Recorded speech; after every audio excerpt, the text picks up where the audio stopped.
Dans cette vidéo, nous allons poursuivre la partie grand 3 de votre chapitre 3 qui traitait sur la réaction d'oxydoréduction. Donc pour rappel, dans la vidéo précédente, nous avons vu le petit 1 qui expliquait les notions d'oxydant, de réducteur et de demi-équation redox, mais également la définition d'une réaction d'oxydoréduction et comment la poser. Donc pour rappel, on a vu qu'un oxydant, c'est une espèce chimique qui est capable de capter un ou plusieurs électrons, donc on peut écrire que l'oxydant plus un certain nombre d'électrons donne un réducteur. Lorsque je vais de l'oxydant vers le réducteur, c'est la réduction. Le réducteur, c'est l'espèce chimique qui est capable de céder un ou plusieurs électrons, donc le réducteur est capable de me donner son oxydant plus des électrons par une réaction qu'on va nommer une oxydation. À chaque réducteur est associé un oxydant, donc on a un couple oxydant-réducteur, l'oxydant étant toujours à gauche du slash.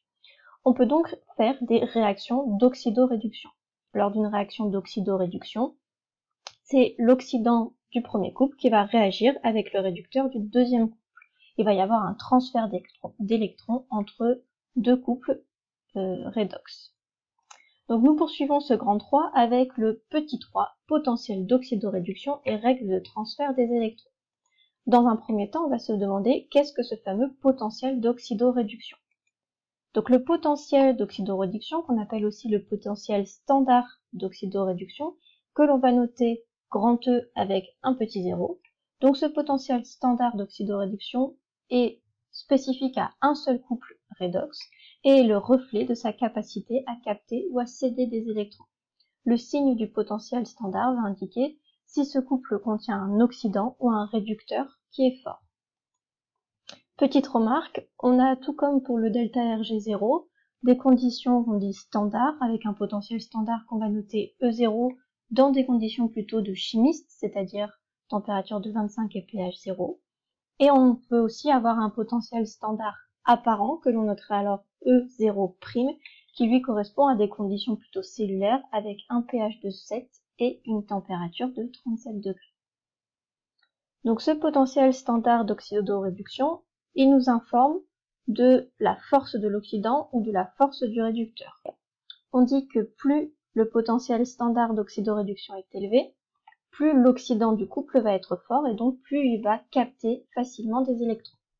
Au contraire, plus le potentiel standard d'oxydoréduction est faible, plus le réducteur du couple est un réducteur fort et donc plus il cède facilement les électrons. Donc quand j'ai un E0' faible, je vais plus facilement aller vers une oxydation. Lorsque j'ai un E0' élevé, je vais plus facilement aller vers la réduction. On va prendre ici en exemple deux couples, donc le couple O2H2O et le couple NAD-NADH+, donc ils sont deux couples oxydants réducteurs. Le but de cet exemple est de savoir, parmi ces deux couples, lequel a l'oxydant le plus fort, lequel a le réducteur le plus fort. Donc pour ça, je dois utiliser les potentiels standards, donc E0, qui sont ici de 0,82 volts, puisque le potentiel standard d'oxydoréduction s'exprime toujours en volts. Et pour le couple NAD-NADH, le potentiel standard est de moins 0,32 volts. Ici, le potentiel standard le plus élevé est donc celui du premier couple, du O2H2O. Or, on a dit précédemment que plus ce potentiel est élevé, plus l'oxydant du couple est fort.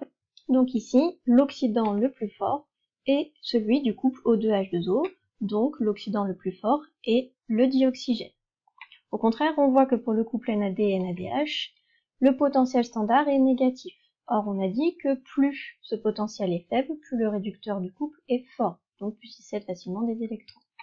Donc ici, le potentiel le plus faible entre ces deux couples, c'est celui du couple NAD-NADH, donc le réducteur le plus fort sera le réducteur de ce couple, le réducteur étant toujours à droite du slash, le réducteur le plus fort est le NADH. Donc la comparaison des potentiels standards permet de dire que l'oxydant le plus fort, c'est le dioxygène, et que le réducteur le plus fort est le NADH+. Continuons maintenant notre petit 3 en nous demandant comment prévoir le transfert d'électrons entre deux couples redox. Donc on continue avec les mêmes couples en exemple, et donc les mêmes potentiels standards d'oxydoréduction. La question que l'on se pose, c'est quel oxydant va réagir avec quel réducteur? Est-ce que l'on va faire O2 NADH+, ou est-ce qu'on va faire réagir le H2O avec le NAD? Donc il faut savoir que la réaction d'oxydoréduction se produit uniquement entre l'oxydant le plus fort du couple et le réducteur le plus fort de l'autre couple. L'étude des potentiels standards apparents nous permet donc de prévoir le sens de la demi-réaction, et on va le faire selon en fait une règle que l'on appelle la règle du gamma. Donc sans parler de cette règle du gamma, avec ce qu'on a vu précédemment, on sait que le O2 est l'oxydant le plus fort, que le NADH est le réducteur le plus fort, donc normalement c'est le O2 qui va réagir avec le NADH. Si on s'intéresse maintenant à notre règle du gamma, qui est juste une autre règle pour traduire ce que l'on vient de dire, ici vous avez deux couples redox avec leur demi-équation et leur potentiel standard d'oxydoréduction. On nous dit ici que le potentiel standard du premier couple est supérieur au potentiel standard du deuxième couple. La première étape de la règle du gamma, c'est de tracer un axe vertical et de placer ensuite ces potentiels standards sur cet axe. Donc ici on a dit que le potentiel standard du premier couple était le plus élevé, donc je vais le mettre en haut, et le potentiel standard du deuxième couple étant plus faible, je vais le mettre en bas. Ce qu'il faut que je fasse, c'est qu'à gauche, je marque l'oxydant du couple qui correspond à ce potentiel, donc je vais marquer l'oxydant du premier couple à gauche, le réducteur du premier couple à droite, et pareil pour le deuxième couple. Ensuite, je vais tracer un gamma, donc un gamma, c'est cette forme-là. Et ce gamma, ce tracé du gamma va me donner l'ordre de la réaction. Je sais que la réaction, ça va être l'oxydant numéro 1 qui va réagir avec le réducteur numéro 2 pour former l'oxydant numéro 2 et le réducteur numéro 1. Donc voilà comment je peux déterminer quel oxydant va être utilisé et quel réducteur va être utilisé quand j'ai deux couples redox. Pour terminer sur la théorie et sur ces potentiels d'oxydoréduction, avant de passer à un exercice d'application, quand on a déterminé la réaction, on peut calculer un delta, donc une différence des potentiels d'oxydoréduction. Ce delta E0', donc cette différence de potentiel standard apparent, ça va être la différence entre mes deux potentiels standards apparents, en prenant toujours le premier couple, c'est-à-dire celui où l'oxydant va réagir. Maintenant, on passe à un exercice d'application. Donc, on se concentre toujours sur nos deux couples que l'on a pris précédemment, O2H2O avec un potentiel standard de 0,82 et NAD+, NADHH+, avec un potentiel standard de moins 0,32. Première question, écrire l'équation d'oxydoréduction pour chaque couple. Et indiquer ensuite quelles molécules peuvent réagir ensemble et écrire l'équation bilan correspondante. Donc les données que nous avons, c'est celle-ci. Nous allons réaliser la règle du gamma pour savoir qui va être l'oxydant et qui va être le réducteur parmi mes deux couples dans ma réaction d'oxydoréduction. Donc je trace dans un premier temps mon axe vertical.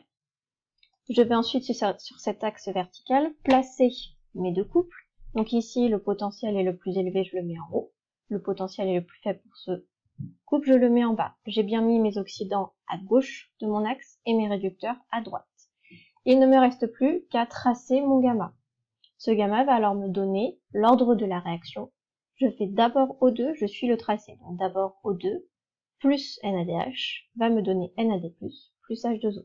Donc je peux savoir que les réactifs de la réaction vont être O2 et NADH+. Si on poursuit, c'est donc O2 l'oxydant qui va réagir avec le réducteur qui est NADH. Donc je vais devoir écrire mes deux demi-équations. J'écris donc les deux demi-équations en faisant bien attention de mettre ici les réactifs de ma réaction d'oxydoréduction. Donc les deux demi-équations sont O2 plus 4H+, plus 4 électrons va me donner 2H2O.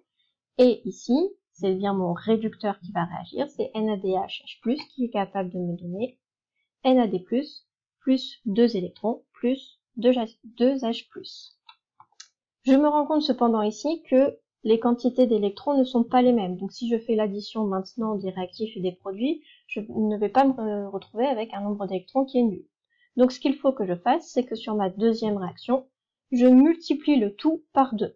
En multipliant le tout par 2, j'obtiens 2 NADH plus H+, qui va me donner 2 NAD+, plus 4 électrons, plus 4 H+. Les électrons sont de même nombre, c'est bon, j'ai le droit d'additionner. Je me rends compte que à droite et à gauche, j'ai 4H+, à droite et à gauche, j'ai 4 électrons. Je peux les éliminer. Et donc, ma réaction d'oxydoréduction, c'est O2 plus 2 NADH, H+, va me donner 2H2O plus 2NAD+. Pour finir cet exercice d'application, une deuxième question qui était de déterminer la différence des potentiels standards d'oxydoréduction de notre réaction bilan.